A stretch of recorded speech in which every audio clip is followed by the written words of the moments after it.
Hi everyone, आज के इस वीडियो में हम बात करने वाले हैं कि क्लास 9 से 12 के स्टूडेंट्स कैसे अपने सेशन को अच्छे से अच्छा स्टार्ट कर सकते हैं। और आज के इस वीडियो में हम डिस्कस करेंगे कि क्या वो गलतियां हैं जो आपको नहीं करनी चाहिए और क्या वो तरीके हैं जो आपको अपनाने चाहिए सो दैट आप अपनी जर्नी अच्छे से स्टार्ट कर सकें। तो चलिए इस वीडियो को स्टार्ट करते हैं। पॉइंट नंबर 1 ये है कि हमें अपने स्टडी रूटीन को अच्छे से सेट करना होगा, पढ़ाई की जगह को अच्छे से सेट करना होगा। सबसे पहले हम बात करते हैं एक अच्छे सेटअप की। अच्छा सेटअप आपको सिर्फ इतना चाहिए कि आपको बैठने की एक जगह चाहिए और कॉपी बुक रखने की एक जगह चाहिए सो दैट आप अच्छे से बैठ करके अपनी पढ़ाई कर सको। बस आपको वो एक घर का कोना पता होना चाहिए कि हाँ, मुझे इस जगह पर बैठ करके सिर्फ पढ़ना ही है। आई रिपीट माई सेंटेंस, सिर्फ पढ़ना ही है। इसके बाद आपको वापस से उस जगह पर पढ़ने के लिए मोटिवेट खुद को नहीं करना पड़ेगा, वो मोटिवेशन आपको खुद से आ जाएगा। यही तरीका मैं भी यूज करती थी। मैं अपनी एक जगह सेट रखती थी और मैं वहीं पर पढ़ती थी, बार बार वहीं पर ही पढ़ती थी। इससे मुझे काफी इजी लगने लगा पढ़ना और मुझे जब भी मैं उस जगह पर बैठती थी मुझे लगता था मुझे पढ़ना चाहिए। This is the very easy way and very genuine way to start your study in a very good वे।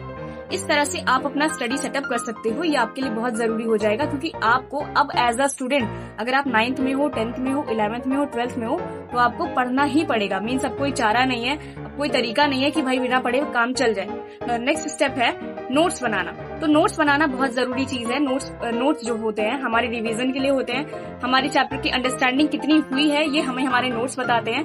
मैं आपको 2 तरीके के नोट्स बताती हूँ। एक वो नोट्स है जो 15 से 20 पेजेस में है, एक वो नोट्स है जो 3 पेजेस में है।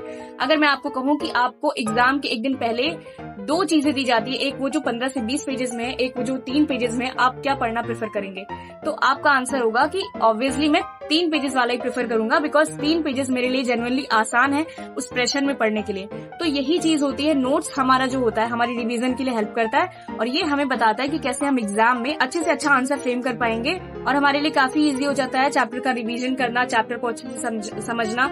नोट्स हमारे ऐसे होने चाहिए कि हम जैसे किसी को रिवाइज करवा रहे हो कि हाँ चैप्टर में ये चीजें थी। इसका मतलब ये है कि नोट्स बनाने के लिए हमको चैप्टर अच्छे से पता होना चाहिए। अब यही जरूरी चीज है कि नोट्स बनाने के लिए रैंडमली कुछ लोग कभी भी कुछ भी लिख देते हैं, जैसे एक बार बुक को पढ़ा और बस लिख दिया। ऐसा नहीं करना होता है। नोट्स बनाने के लिए आपको सबसे पहले चैप्टर को कई बार बार पढ़ना होता है और बार बार पढ़ने के बाद ही आप समझ पाओगे कि चैप्टर में क्या चीजें बहुत इंपॉर्टेंट थी और क्या चीजें लेस प्रायोरिटी वाली थी जिसको हमें छोड़ देना चाहिए। इस चैनल पर आपको चैप्टर के एक्सप्लेनेशन भी मिलेंगे, इसलिए मेरे वीडियोस को भी देखना मत भूलना। अगर आपको किसी भी चैप्टर का डीप एक्सप्लेनेशन चाहिए, कोई टॉपिक आपको नहीं समझ में आ रहा किसी भी पर्टिकुलर चैप्टर का 9 to 12, तो आप मुझे बता सकते हैं। मैं जरूर उस पे नेक्स्ट वीडियो बनाने का ट्राई करूंगी। ओके, नेक्स्ट स्टेप आता है कि पहले हमने क्या सीखा, हमने स्टडी प्लान सीखा, देन हमने नोट्स मेकिंग सीखा, देन हमारा जो तीसरा तरीका है वो है रिवीजन। रिवीजन में क्या करना होता है, हमें हमारा एक दिन डिसाइड करना है जिस दिन हम केवल और केवल रिवीजन करेंगे और इस टाइम पर हम ये कोशिश करेंगे कि हम पुरानी चीजें ही रिवाइज करें, नई चीजें ना पढ़ें। इससे क्या होगा कि हमने जो चीजें अभी तक पढ़ ली हैं वो दोबारा से उस चीज को भूलेंगे नहीं। तो हमारे लिए काफी इजी हो जाएगा इस चीज को समझना कि हाँ, इस तरह से हमने इतनी चीजें पढ़ ली है, हमें ये चीज याद हो गई, अब हमें आगे बढ़ना है। कई बार क्या होता है कि स्टूडेंट्स पुराने चैप्टर्स को तो अच्छे से पढ़ लिए होते हैं और नेक्स्ट आगे बढ़ते बढ़ते पीछे वाली चीजें भूल जाते हैं। तो ये चीजें बहुत बेकार होती हैं, ऐसा बिल्कुल भी नहीं करना है हमें। क्योंकि 11th एंड 12th के स्टूडेंट्स मेरी इस बात को बहुत अच्छे से रिलेट करेंगे कि हमारा सिलेबस कितना बड़ा होता है और एक चैप्टर दूसरे चैप्टर से किस तरह से कनेक्टेड होता है। अगर गलती से भी पिछले चैप्टर का कोई इंपॉर्टेंट पॉइंट भूल गए तो इस चैप्टर के क्वेश्चन सॉल्व नहीं होते, राइट? ऐसा होता है। तो इसलिए ये बहुत जरूरी है कि हम अच्छे से अपनी रिवीजन को करें।